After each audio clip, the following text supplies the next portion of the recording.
And then he talked about intentionality, right? Where are you going and why? Now, there's several different pieces to that.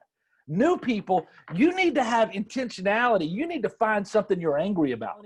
Y'all need to have this thing that is, it is unacceptable that I have this bill in my life and I'm paying this off. It's almost you got to get pissed off.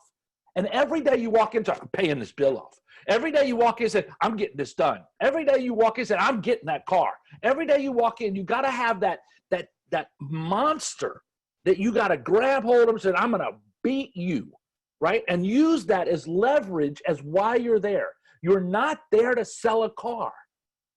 You're there to accomplish your dreams and goals and serve somebody else's, right? That's the purpose, and that's your intentionality. That's number two. The third one is energy, and the energy comes from your intentionality. If you're going, oh, man, I don't want to be here. And so intentionality comes from within. It comes from, and so one of the tough things that a manager has is manager has a tough time of motivation because the manager doesn't understand. They beat or bribe you, right? To think that they can get you to the next level. And I'll just tell you a quick story.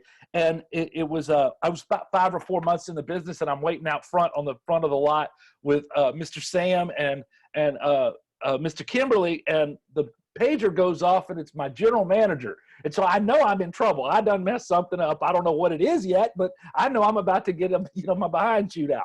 And he said, Boudreaux, come to my office. And I go in his office, and I sit in this big old leather chair, Mr. Red's leather chair, right? And I'm the little guy, right? Mr. Red, oh, man. He says, the other day, he was a Texan, right? He's talking real slow.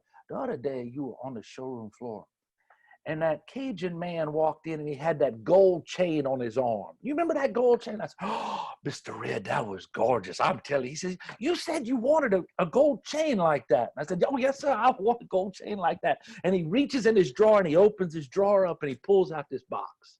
And he says, it's kind of like this right here. And I said, oh, that's just like the gold chain. He goes, oh, man, I saw that at Navarre's. I thought of you, Boudreaux. I'm telling you. Well, let's try it on. Let's try it on. I put my wrist on, and it came all the way down here. It was like through my wrist, right? And I'm sitting there, and I'm going, oh, and I'm looking at it like, I'm looking at a cat like chasing a laser, right? I'm like, he said, you like that? I said, oh, I like that. He said, well, that ain't your chain. Give me my chain back. And he took the chain, and he put it back in the box, and he's going real slow. And Kevin, he shuts the box. And he sets it on the desk over here next to me so I can see the box, right? He goes, Boudreaux, it'd be nothing more in my life that I'd love for you to have that gold chain. But that ain't your chain, son. And you ain't going to get that chain without being out there talking to Mr. Sam. And you ain't going to get that chain talking to Mr. Kimberly. No, sir. You're going to have to go to work. Now, here's the deal. You sell me 11 cars this month, and that gold chain is yours. But you ain't going to get that gold chain out there. Now, anytime you have a customer leaving, you bring them on into Mr. Red. Old Mr. Red, he going to take care of them. You got a trade in that they ain't putting enough money, you bring that trade to Mr. Red. My job is to get you that gold chain. And I'm going to do whatever I can to get you that gold chain. Now, son, you need to go to work. You want that chain? I said, yes, sir. He said, let's try that chain on again. I got to see how many links I got. And he put that chain on me again. He said, yeah, we're just going to take those out. This going to be your chain now. You got to go to work. You want the chain? And I said, oh, Mr. Red, I want that chain. And he said, all right, take it off. Let's go to work, right? And he gave me a hug. You think I got the gold chain?